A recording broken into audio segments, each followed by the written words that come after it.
working to connect a region of over 600 million bridges between our lands.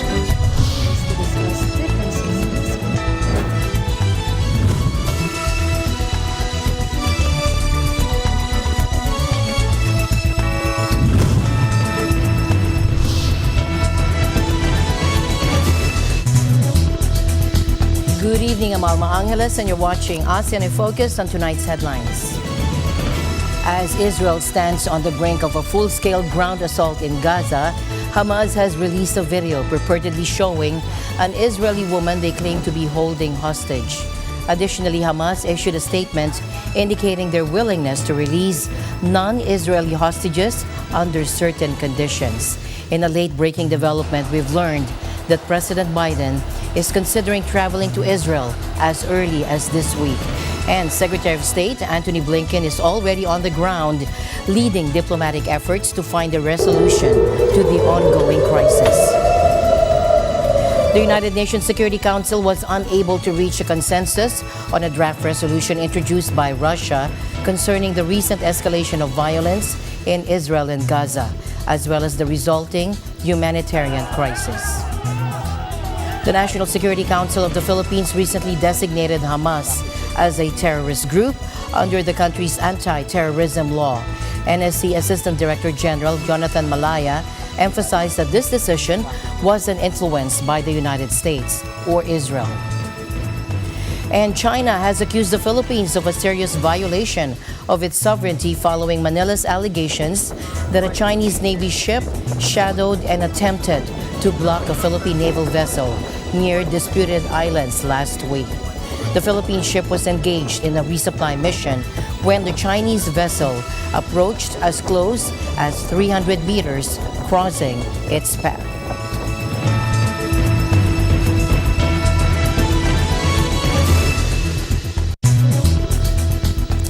As Hamas rockets streaked over Tel Aviv, warning sirens briefly interrupted high-level talks aimed at dialing back the Israel-Hamas war.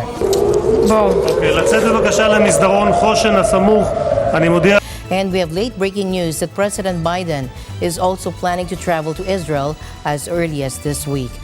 On Wednesday, President Biden will visit Israel. He's coming here at a critical moment for Israel, for the region, and for the world. And he's coming here to do the following. First, the President will reaffirm the United States' solidarity with Israel and our ironclad commitment to its security. President Biden will again make clear, as he's done unequivocally since Hamas's slaughter of more than 1,400 people, including at least 30 Americans, that Israel has the right and indeed the duty to defend its people from Hamas and other terrorists and to prevent future attacks. President Biden will underscore our crystal clear message to any actor, state or non-state, trying to take advantage of this crisis to attack Israel. Don't. To that end, he's deployed 2 aircraft carrier groups and other military assets to the region. Third, the President will continue to coordinate closely with our Israeli partners to secure the release of hostages taken by Hamas, including men, women, small children, Holocaust survivors, and American citizens, as an indispensable humanitarian effort. Secretary of State Antony Blinken is already on the ground leading efforts to find a diplomatic solution to the crisis. Now, during a meeting with Prime Minister Benjamin Netanyahu and his war cabinet, the group was compelled to seek shelter twice due to the sounding of rocket alerts. Simultaneously, the U.S. is advocating for the reopening of Egypt's border crossing with Gaza. فتح ما بالرفح عشان نرجع على بلدنا وعشان الجامعات وحياتنا وكلنا واحنا عايشين في مصر واحنا مصريين وجينا زيارة على غزة عشان نشوف أهلنا وكذا من سنين كتير ما شفناهمش وعلقنا في غزة ومع الحرب والوضع ما عرفناش نطلع ولا نرجع تاني على بلدنا. This initiative aims to facilitate the departure of American citizens and enable the essential flow of supplies into the besieged territory. To that end, today, and at our request, the United States and Israel have agreed to develop a plan that will enable humanitarian aid from donor nations and multilateral organizations to reach civilians in Gaza, and them alone, including the possibility of creating areas to help keep civilians out of harm's way. Israel postured to make a full-scale ground assault anytime. As Israel stands poised to initiate a full-scale ground assault in Gaza, Hamas has released a video of an Israeli woman it claims to be holding hostage, along with a statement that it is willing to release non-Israeli hostages under certain conditions. In this video, 21-year-old Maya Shem says in Hebrew, everything is okay, and she requests immediate return home. It remains unclear whether she's making this statement under duress. Begging the world to bring my baby back home. She only went to a party, to a festival party, to have some fun. And now she's in Gaza. And she's not the only one. There are many children who went to this party. According to the Israeli military, Hamas is holding 199 hostages. Meanwhile, Hamas asserts that the Ezzedine al-Qassam brigades are holding 200 individuals captive since a major attack on Israel's south on October 7, with around 50 others detained by other resistance factions and in other locations. Meanwhile, more than 1 million people have fled their homes in Gaza in scenes of chaos and despair as Israel bombarded the Hamas-ruled territory and continued massing troops Monday in preparation for a full-blown ground invasion. Hundreds of residents from Barakam kibbutz have been forced to evacuate.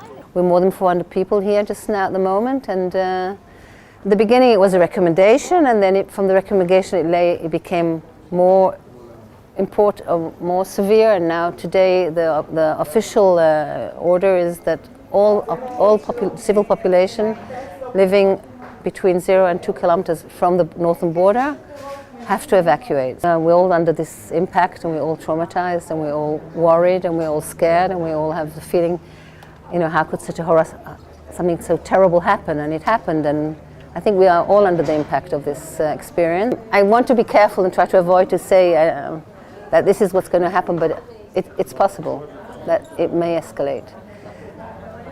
We should first of all deal with Hamas and make sure that we basically eliminate them of the earth. And I trust that the earth will be a better place when we are done with them.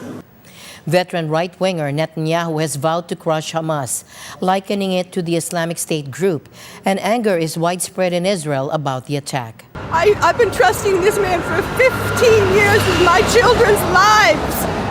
And this is what he does to us because he's more concerned about his ego and his political career and his bribes and his everything, his ego and his legacy. Well, this is his legacy, blood on his hands, on his legacy, on his everything. This is his legacy. We're crushed, we're devastated. This is just collective trauma like we've never known. I was in New York for 9/11. Same thing, my son was 4 years old. And now my son is here fighting for this country, and my husband fought for our country then, and it's just unbelievable.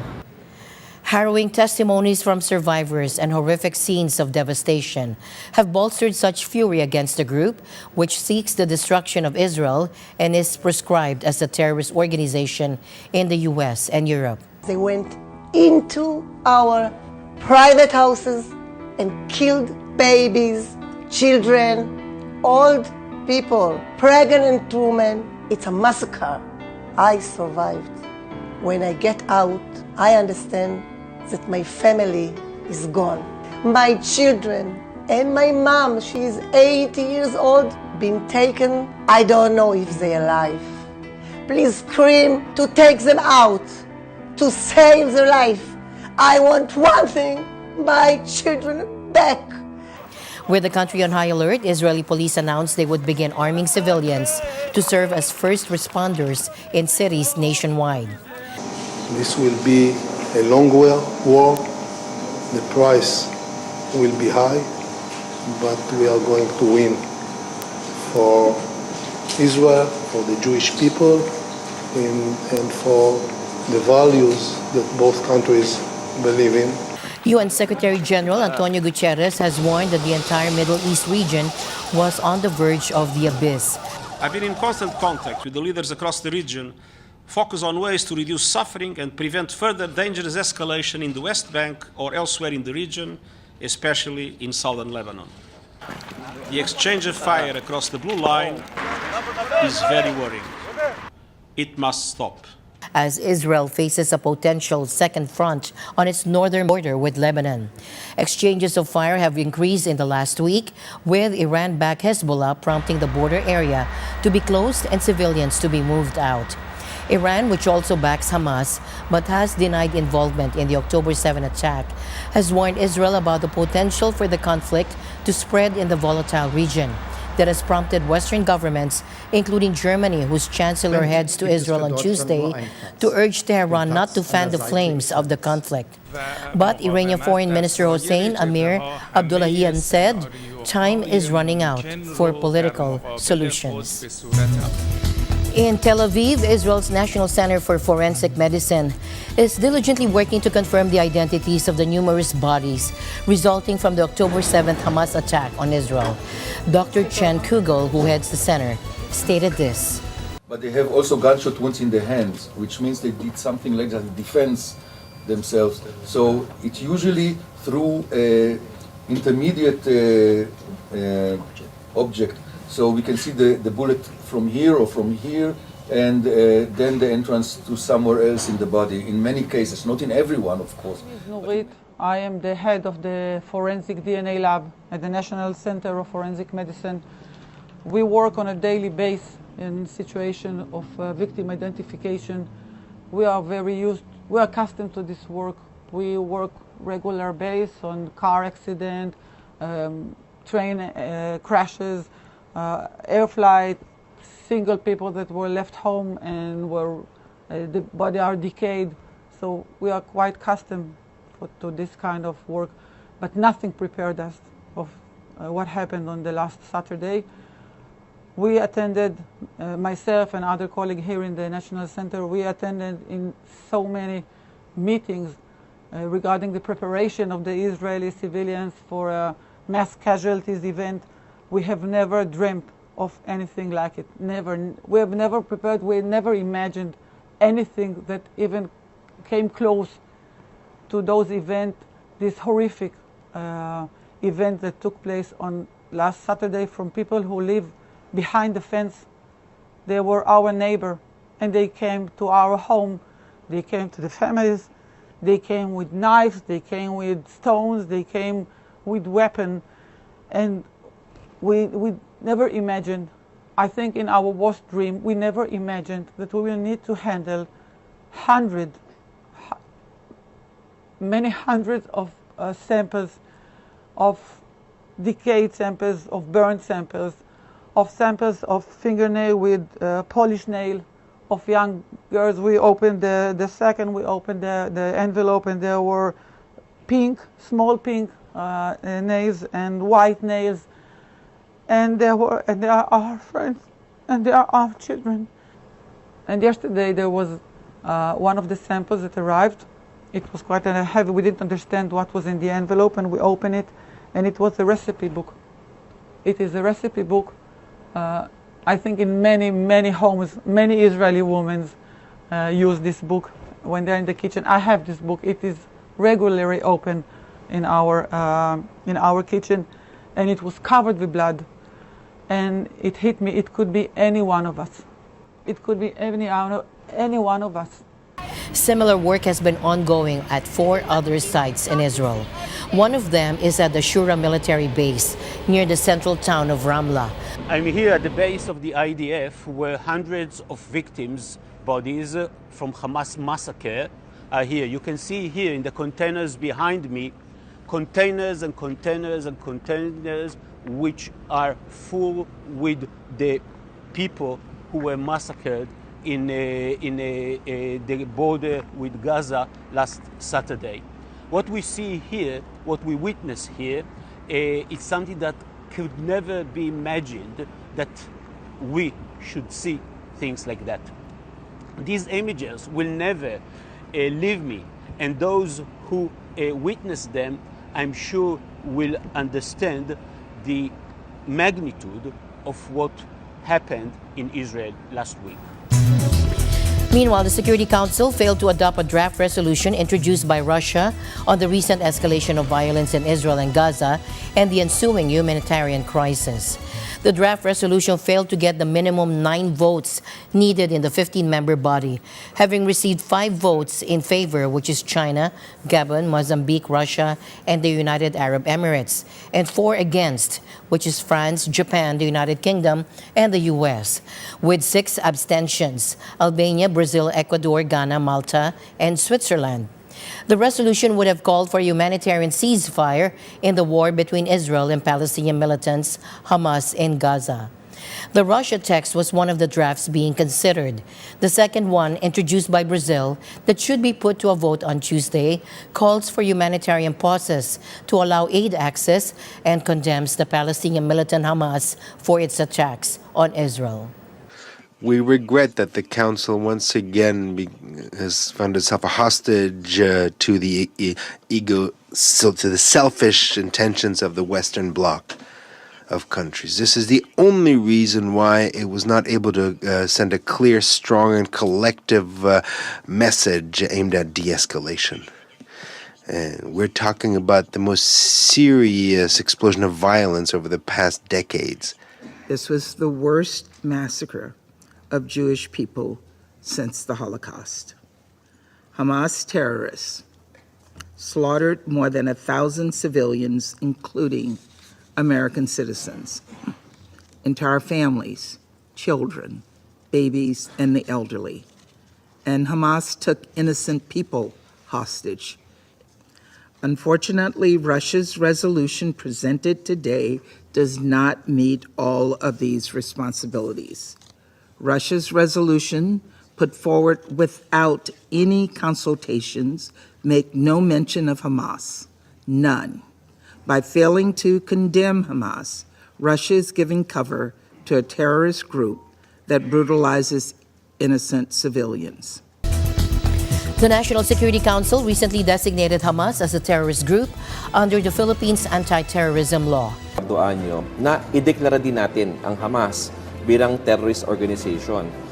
Hindi lang, well, in addition to it being in solidarity, nakita rin natin na may mga pagtangka na ang Hamas na maglunsad ng mga aktibidades sa Pilipinas. In fact, in 2018, merong isang Hamas operative na bomb maker dito sa Pilipinas na inaresto ng Philippine National Police at ito ay dineport natin sa Turkey.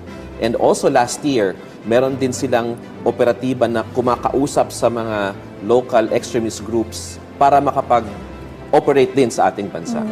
Malaya also noted that Hamas has already been recognized as a terrorist organization by various countries, including the U.S., the European Union, Australia, and many others. China has accused the Philippines of seriously violating its sovereignty after Manila accused a Chinese Navy ship of shadowing and attempting to block a Philippine naval vessel near disputed islets last week. Zhuyi Island is China's territory. The Philippine side has illegally occupied Zhuyi Island and seriously violated China's sovereignty. The Chinese warships' navigation and patrol in waters near Zhuyi Island is lawful and legitimate. The encounter took place near Thitu Island in the South China Sea, where Manila maintains an outpost. The Philippine ship was on a resupply mission when a Chinese vessel came as close as 300 meters, crossing its path in front. Chief of the Philippine Armed Forces, General Romeo Bronner Jr., has called on China to cease unsafe actions in the West Philippine Sea. Manila emphasized that the Chinese ship not only risked a collision, but also jeopardized the lives of maritime personnel from both sides. IMF Managing Director Kristalina Georgieva, speaking in Marrakech, Morocco, emphasized that the world has undergone significant changes and faces potential risks of economic growth slowing since the Hamas attack on Israel. A few days ago, the world has slowed down in terms of growth. Yes, tremendous resilience, but the recovery from the shocks is slow and uneven. Slow because at 3% growth is currently well below the average of the last 2 decades before the pandemic, and medium-term growth prospects are also the weakest in decades. Uneven because the economic scarring from the recent shocks is vastly different across countries. She also acknowledged these challenges but concluded on an optimistic note. Time has come to restore fiscal space. This means tough decisions for governments. By prioritizing spending and with credible medium-term fiscal frameworks, it can be done. The global financial landscape should brace for an era of higher for longer interest rates.